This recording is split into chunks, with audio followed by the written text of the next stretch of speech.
The Gemäldegalerie is an art museum in Berlin, Germany, and the museum where the main selection of paintings belonging to the Berlin State Museums is displayed. It holds one of the world's leading collections of European paintings from the 13th to the 18th centuries. Its collection includes masterpieces from such artists as Albrecht Dürer, Lucas Cranach, Hans Holbein, Rogier van der Weyden, Jan van Eyck, Raphael, Botticelli, Titian, Caravaggio, Giambattista Pittoni, Peter Paul Rubens, Rembrandt, Johannes Vermeer, and Antonio Viviani. It was first opened in 1830, and the current building was completed in 1998.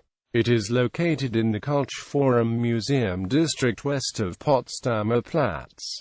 The collection, the Gemäldegalerie, prides itself on its scientific methodology in collecting and displaying art. Each room can be taken in as a single statement about 1 to 5 artists in a certain period or following a certain style. The German collection is the finest and most comprehensive in the world, rivaled only by Vienna and Munich. And the early Netherlandish and Italian collections also exceptionally comprehensive. The holdings of Spanish, French and British art are much smaller. Especially notable rooms include the octagonal Rembrandt room and a room containing 5 different Madonnas by Raphael. There are 2 paintings by Vermeer in the collection, the Weinglasen woman with a pearl necklace. Other notable experiences include Flemish moralistic paintings which stretch across the north side of the museum, showing an interplay between the religious motives of the artist's patrons and the often sensual inspirations of the artists. In the Renaissance section, for example, Caravaggio's Amor Victorious is displayed alongside Giovanni Baglione's Sacred Love versus Profane Love. The 2 paintings are historically connected. After hearing of the scandalous portrayal of the theme, Love Conquers All, in Caravaggio's work,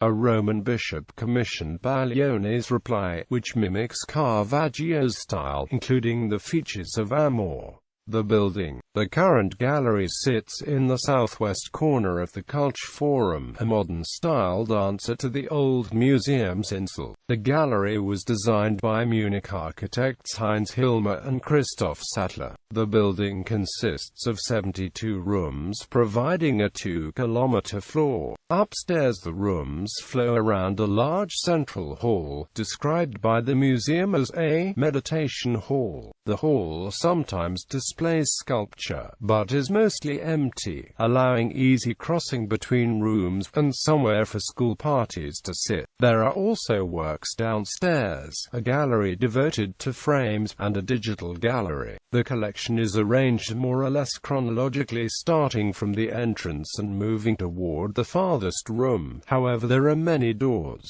back to the long central space, so it is straightforward to reach any other room at any point. The visitor chooses between southern, mainly Italian, art to the left, and German and Flemish art to the right. Completing the circuit takes the visitor first forward, then backward, in time. The numbering system starting on the north side of the museum covers mostly Northern European art, then British art. A visit following along the southern side will go through mostly Italian and Southern European art. The main floor galleries contain some 850 works in 53 rooms, with around 400 more in several rooms off a corridor downstairs, which are also open to visitors. History. Unlike most major national European collections, the Gemäldegalerie collection is not essentially formed around the former dynastic royal collection, but created by a process of acquisition by the Prussian government beginning in 1815.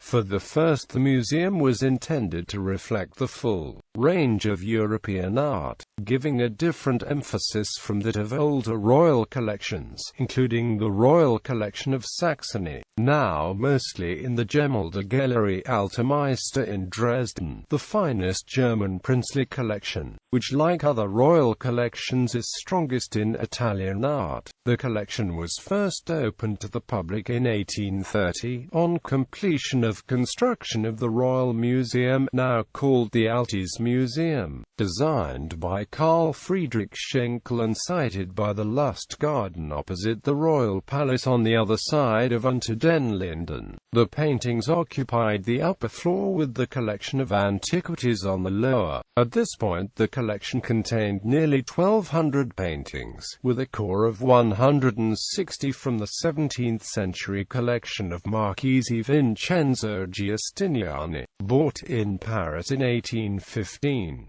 An even more important purchase was 677 paintings from the collection formed in Berlin by the English merchant Edward Solly was acquired in 1821. Solly was an early collector of Italian Trecento and Quattrocento paintings and early Netherlandish painting. Purchases continued throughout the 19th century, with 345 works acquired during the inaugural directorship of Gustav Friedrich Wagen from 1830 to 1868. Though paintings competed with antiquities for rather reduced purchasing budgets, after Berlin became the capital of the new German Empire in 1871, the funds available greatly increased, and purchases accelerated, as Berlin strove to catch up with the greatest European collections. In 1874 the collection acquired the best of the collection of mostly North European art formed by the industrialist Berthold Suhr Montevaken, after his business collapsed. This was handled for the museum by the art historian Wilhelm von Bode, who had joined in 1872, and was to be the Berlin Museum's greatest director. He headed the sculpture collections from 1883, then the paintings from 1890, becoming general head of the Berlin Museums from 1890 to 1920. A specialist in Rembrandt and Dutch painting, he made very significant additions in those areas, but did not neglect Italian painting. His leadership marked the rise of the Gemäldegalerie to international prominence. In 1904 the Gemäldegalerie moved to the newly built Kaiser Friedrich Museum, now the Berg Museum, where the collection continued to expand. The museum was badly damaged during World War II, but most of the collection survived the war in shelters across Germany. At the end of the war, however, 400 works that were regarded as too large to take to the remoter hiding places were destroyed in a fire in a flak tower that served as a bomb shelter. Many important altarpieces and other large works were lost, and the collection remains short of very large works compared to the other major European collections. Furthermore, several hundred paintings were looted by Russian or American soldiers or confiscated by the Red Army and never returned. Although in June 2006 a small painting by Alessandro Alleri, missing since 1944, was returned by the British journalist Charles Wheeler, who had picked it up at the end of the war in Berlin. The surviving collection was divided between East Berlin and West Berlin in Berlin-Dahlem, where from the 1950s they were housed in a building originally used for the Asiatic collections, built in 1923, with post-war additions. Purchases for the West Berlin collection eventually resumed after the war, with Dutch Golden Age painting, Italian Baroque painting, and the creation of a small section for English painting being priorities for successive directors before the reunification of Germany. In 1992 the museum administrations of East and West were reunited, but uniting the collections physically took longer. The current building on the Kulturforum was completed in 1998, and displays some 1250 paintings, although yet another move currently seems likely. Other works are displayed elsewhere, as the museum forms part of the Berlin State Museums and does not own a distinct collection as most museums do. For example, l'Ancien de Guerre Saint, or Guerre Saint's shop sign, a famous painting by Jean-Antoine Watteau, is displayed with other works in the appropriate setting of Charlottenburg Palace. The whole collection of old master Western paintings in the Berlin State Museum is usually said to be around 3,000. Relocation and controversy. As of 2012, the gallery's collection faces a pending move to a temporary site on Berlin's Museumsinsel, to make room for the expansion of the Neue National Gallery and the 20th century collection of Uller and Heine Peach, bequeathed on condition that it be displayed in its entirety. The proposal has provoked controversy and criticism, particularly since there are no permanent plans for a new structure that would house the collection in its full scope.